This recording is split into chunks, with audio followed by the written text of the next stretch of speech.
ധൈര്യമുണ്ടെങ്കിൽ തനിക്കെതിരെ തെളിവ് കൊടുക്കണമെന്ന് പ്രതിപക്ഷ നേതാവ് വി.ഡി. സതീശനെ വെല്ലുവിളിച്ചിരിക്കുകയായിരുന്നു മുൻ മന്ത്രിയും എം.എൽ.എയുമായ കടകംപള്ളി സുരേന്ദ്രൻ. കടകംപള്ളി സുരേന്ദ്രൻ ദേവസ്വം ബോർഡ് മന്ത്രിയായിരുന്ന കാലത്താണ് ശബരിമലയിൽ നിന്ന് വ്യാപകമായി സ്വർണം കടത്തിയത്. ഇതിന് പിന്നാലെയാണ് പ്രതിപക്ഷ നേതാവ് വി.ഡി. സതീശൻ ഈ പകൽ കൊള്ളയിൽ കടകംപള്ളിക്കും പങ്കുണ്ടെന്ന് പറഞ്ഞത്. എന്നാൽ നിങ്ങൾ തെളിവ് ഹാജരാക്കണമെന്നായി മുൻ മന്ത്രി. നിലവിൽ ഈ കേസ് കോടതിയുടെ പരിഗണനയിലാണ്. അങ്ങനെയുള്ള സാഹചര്യത്തിൽ തെളിവ് ഹാജരാക്കണമോ വേണ്ടയോ എന്ന് തീരുമാനിക്കുന്നത് കോടതിയാണ്. തെളിവുമായി ഓടിച്ചെന്ന് കയറാൻ അത് കോടതിയാണെന്ന് മുൻമന്ത്രി മറക്കുന്നുവെന്നാണ് സതീശൻ പറഞ്ഞത്. ഇത്രയും നാളായിട്ടും എന്തുകൊണ്ട് പ്രതിപക്ഷ നേതാവ് തെളിവ് ഹാജരാക്കിയില്ലെന്നായിരുന്നു കടകംപള്ളിയുടെ ചോദ്യം. ഇതിനാണ് സതീശൻ മറുപടി പറഞ്ഞിരിക്കുന്നത്.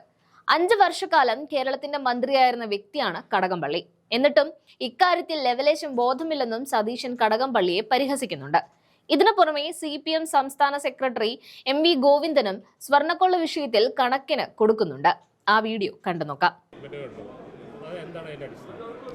അല്ല, SITയുടെ പ്രശ്നം എന്ന് പറയുന്നത് നമ്മൾ തെരഞ്ഞെടുപ്പ് കാലത്ത് ഞങ്ങൾ പറഞ്ഞിരുന്നു, പ്രധാനപ്പെട്ട നേതാക്കളെ ചോദ്യം ചെയ്യുകയോ അവരെ അറസ്റ്റ് ചെയ്യുന്നതോ SITയുടെ മീതെ മുഖ്യമന്ത്രി ഓഫീസിൻ്റെ സമ്മർദ്ദം കൊണ്ട് വൈകിപ്പിക്കുകയാണോ.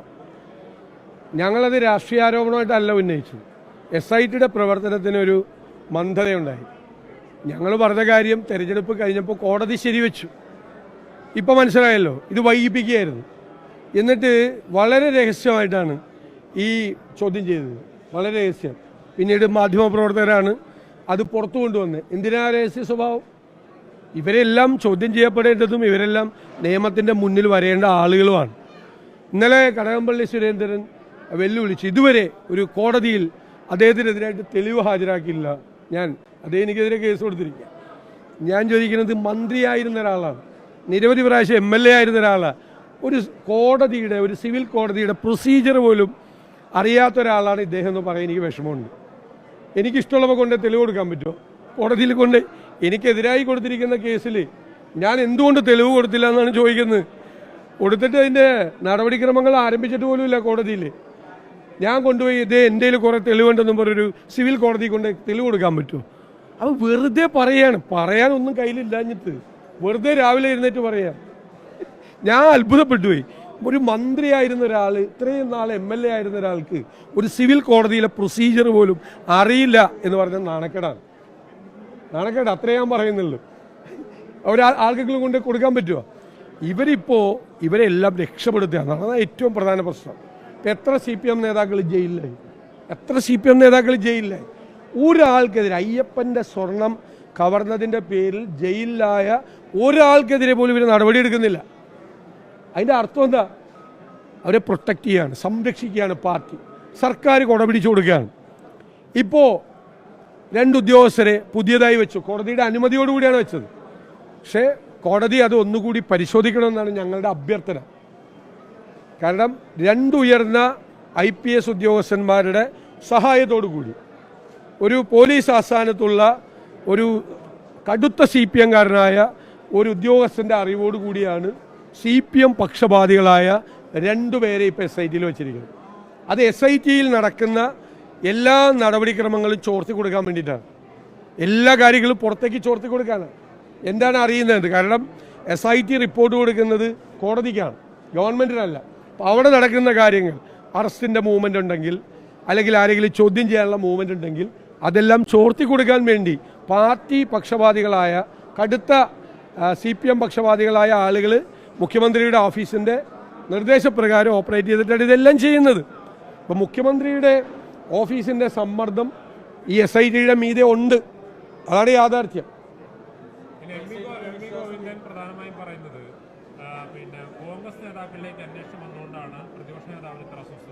ഏത് കോൺഗ്രസ് നേതാവിൻ്റെ അന്വേഷണം? അടൂർ പ്രകാശൻ എന്താ അന്വേഷിക്കുക? അടൂർ പ്രകാശൻ അന്ന് മന്ത്രിയായിരുന്നോ? ആരാ പറഞ്ഞ അടൂർ പ്രകാശനെതിരെ അന്വേഷണം ഉണ്ടെന്ന്? കടകംപള്ളി സുരേന്ദ്രനെ ചോദ്യം ചെയ്തത് രഹസ്യമാക്കി വെച്ചു. ഈ അടൂർ പ്രകാശനെ ചോദ്യം ചെയ്യാൻ പോണത് ആരാ വാർത്ത കൊടുത്ത്? പോലീസ് എന്തെങ്കിലും തെളിവെടുക്കാനോ മൊഴിയെടുക്കാനോ വിളിച്ചാൽ പോവും. അവർക്ക് ആർക്കാ പങ്ക്? പിണറായി വിജയൻ മുഖ്യമന്ത്രിയായിരിക്കുമ്പോൾ, CPM നേതാക്കൾ ദേവസ്വം ബോർഡ് പ്രസിഡന്റും മെമ്പർമാരായിരിക്കുമ്പോൾ അവിടെ നടന്ന സ്വർണ്ണക്കവർച്ചയിൽ ഏത് കോൺഗ്രസ്? അതൊക്കെ ഒരു ബാലൻസ് ചെയ്യാൻ വേണ്ടിയിട്ട് നോക്കുകയാണ്. സ്വർണം കവർ ചെയ്തത് CPM നേതാക്കളാണ്. അല്ല ഞാനത് പറഞ്ഞിട്ടില്ലല്ലോ. ആ വാചകം ഇതുവരെ ഇപ്പോഴും വിശ്വാസം ഉണ്ടെന്നാണ് പറഞ്ഞിരിക്കുന്നത്. പക്ഷെ അവരുടെ മീതെ മുഖ്യമന്ത്രിയുടെ ഓഫീസിൻ്റെ സമ്മർദ്ദമുണ്ട്. അവർ കോടതി നിയമിച്ച ആളുകളാണ്. അവർ സത്യസന്ധമായി അവരുടെ ജോലി ചെയ്യാൻ മുഖ്യമന്ത്രിയുടെ ഓഫീസ് സമ്മതിക്കുന്നില്ല. ഞങ്ങളിത് ആദ്യം മുതലേ പറയുന്ന കാര്യങ്ങളാണ്. ഞങ്ങൾ പറയുന്ന കാര്യങ്ങളെല്ലാം കോടതി ശരിവെച്ചിട്ടുണ്ട്. ഇത് CPM നേതൃത്വത്തിൻ്റെ അറിവോടുകൂടി നടന്ന കൊള്ളയാണ്. അതുകൊണ്ടാണ് ഈ അയ്യപ്പൻ്റെ സ്വർണം കവർന്നതിന് ജയിലിൽ പോയ ആളുകളെ ഇപ്പോഴും MV ഗോവിന്ദനും പിണറായി വിജയനും സംരക്ഷിക്കുന്നത്. കേട്ടുകേൾവിയുണ്ടോ? അയ്യപ്പൻ്റെ സ്വർണ്ണം അടിച്ചു മാറ്റിയിട്ട് ജയിലിൽ പോയി കിടക്കുന്നവർക്കെതിരെ ഒരു നടപടി ഇപ്പോഴും പാർട്ടി നേതാക്കളാണ്.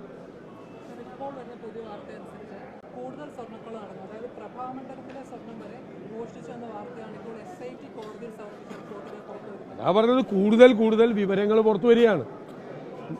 ഞങ്ങൾ പറഞ്ഞൊരു വാചകം ഉണ്ടല്ലോ, 2019 ഈ കൊള്ള നടന്നത് ഇവർക്കെല്ലാം അറിയാമായിരുന്നു, ജനങ്ങൾക്ക് ആർക്കും അറിയില്ലായിരുന്നു. സാധാരണ കള്ളന്മാരെന്താ ചെയ്യുന്നത്? ഒരു പ്രാവശ്യം കട്ട് കഴിഞ്ഞാൽ അത് കുറേ നാളത്തേക്ക് ആരും അറിഞ്ഞില്ലെങ്കിൽ അവരെന്ത് ചെയ്യും? സാധാരണ രണ്ടാമതും കക്കാൻ പോകും, ഇല്ലേ? അതാണ് 2024 നടന്നത്. ഒന്നും കൂടി സ്വർണം പൂശാൻ ഒരാഗ്രഹം. അന്ന് ഇത് കോടതിയുടെ മുമ്പാകെ ഈ വിവരം വന്നില്ല, കോടതി ഇത് വെളിപ്പെട്ടില്ലായിരുന്നെങ്കിൽ അയ്യപ്പന്റെ തങ്ക വിഗ്രഹം വരെ ഉമ്മരെ അടിച്ചു മാറ്റിയാണ് ഈ 2020.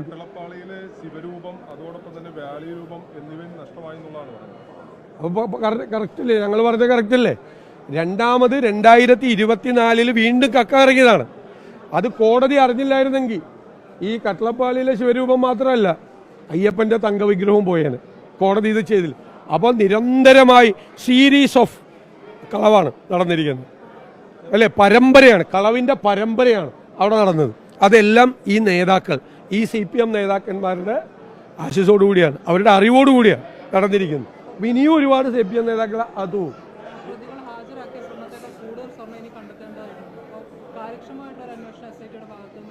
ഉണ്ടാകണം. കോടതിയുടെ നിയന്ത്രണത്തിലാണ് അവരുടെ അന്വേഷണം. അവർ ഒരു സമ്മർദ്ദത്തിനും വഴിപ്പെടാതെ, മുഖ്യമന്ത്രിയുടെ ഓഫീസിൻ്റെ ഒരു സമ്മർദ്ദത്തിനും വഴിപ്പെടാതെ അവർ കാര്യങ്ങൾ ഭംഗിയായി കൊണ്ടുപോകണമെന്ന് നമ്മുടെ അഭ്യർത്ഥന. ഞങ്ങൾ ഈ നിമിഷം വരെ അവിശ്വാസമൊന്നും പറഞ്ഞിട്ടില്ല.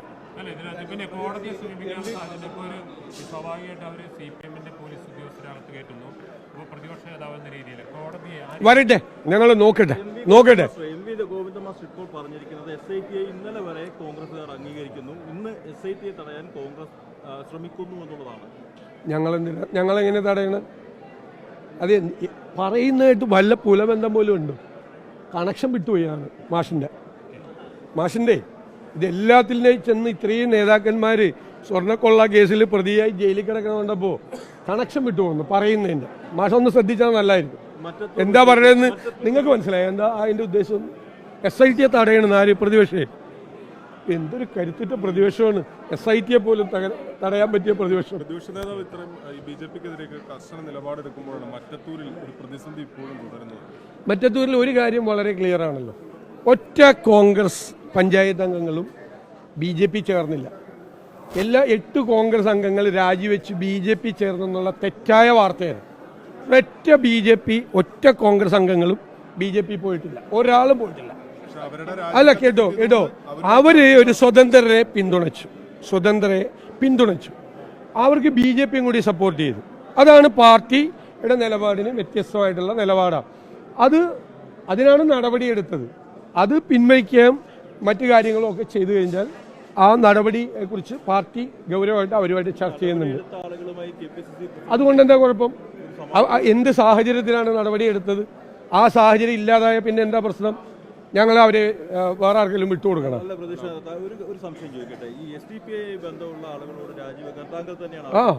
രാജിവെച്ചല്ലോ, എത്രയോ പേര് രാജിവെച്ചു. അല്ലല്ല, അതുകൊണ്ടാണല്ലോ അവർക്കെതിരെ നടപടി എടുത്തത്. ആ ബന്ധം വിച്ഛേദിച്ചാൽ അവർ നടപടി പിൻവലിക്കും. അതല്ലേ പറഞ്ഞിരിക്കുന്ന പാർട്ടി. ആകെ നല്ല കറക്റ്റ് സ്റ്റാൻഡാണ്. ഇതെല്ലാം ഓരോ പഞ്ചായത്തിൽ ചെല്ലുമ്പോൾ UDFന്റെ നിലപാട് മാറുമോ? കേരളം മുഴുവൻ ഒരു നിലപാടാണ്. എത്ര പേര് SDPIക്കാർ വന്ന് വോട്ട് ചെയ്തതിൻ്റെ പേരിൽ എത്ര പേര് രാജിവെച്ചു? BJP വന്ന് വോട്ട് ചെയ്തതിൻ്റെ പേരിൽ രാജിവെച്ചു. ഇവിടെ ഒരു വിഷയം വന്നു, രാജി അപ്പം വെച്ചില്ല, അതുകൊണ്ട് അവരെ പുറത്താക്കി, അവർക്കെതിരെ നടപടിയെടുത്തു. അവർ അത് മാറിക്കഴിഞ്ഞാൽ അത് അവർ അതെ അത് അവിടുത്തെ നിങ്ങൾക്ക് അറിയാമല്ലോ, അവിടെ ഒരു വാശിയുടെ പ്രശ്നം. കോൺഗ്രസിൻ്റെ ഒരു റിബലിനെ CPM കൊണ്ടുപോയി, അപ്പം ബാക്കി വന്ന ഒരു റിബലിനെ ഇവർ പിന്തുണച്ചു. അതാണ് അവിടെ നടന്നത്. ആ വാശിയാണ്, പ്രാദേശികമായ വാശിയാണ്. അവർക്ക് വന്ന് BJP വോട്ട് ചെയ്തു. BJP വോട്ട് ചെയ്തപ്പോൾ UDF നിലപാടിന് വിരുദ്ധമാണ്, അതാണ് നടപടിയെടുത്തത്. വളരെ കൃത്യമാണ്. തീർച്ചയായിട്ടും അല്ലേ, അതുകൊണ്ടല്ലേ നടപടിയെടുത്തത്. പാർട്ടി നടപടിയെടുത്ത് തെറ്റായതുകൊണ്ടല്ലേ, അല്ലെ വെറുതെ പാർട്ടിക്കാരെ പുറത്താക്കുമോ? പക്ഷെ അവർ BJP പോയി എന്നൊക്കെ മുഖ്യമന്ത്രിയുടെ ആഗ്രഹം പറഞ്ഞു. മുഖ്യമന്ത്രി ഇപ്പോൾ ഈയിടെയിട്ട് കാള പെട്ടെന്ന് കേൾക്കുമ്പോൾ അപ്പം തന്നെ കയറെടുക്കുന്നുണ്ട്. അത് കർണാടക സംഭവത്തിലും പുള്ളി കയറെടുത്തു, ഈ മറ്റത്തൂർ സംഭവത്തിൽ കയറെടുത്തു. മുഖ്യമന്ത്രിയായിരിക്കുന്ന ഒരാൾ കാള പെട്ടെന്ന് കേട്ട് കയറെടുക്കരുത്.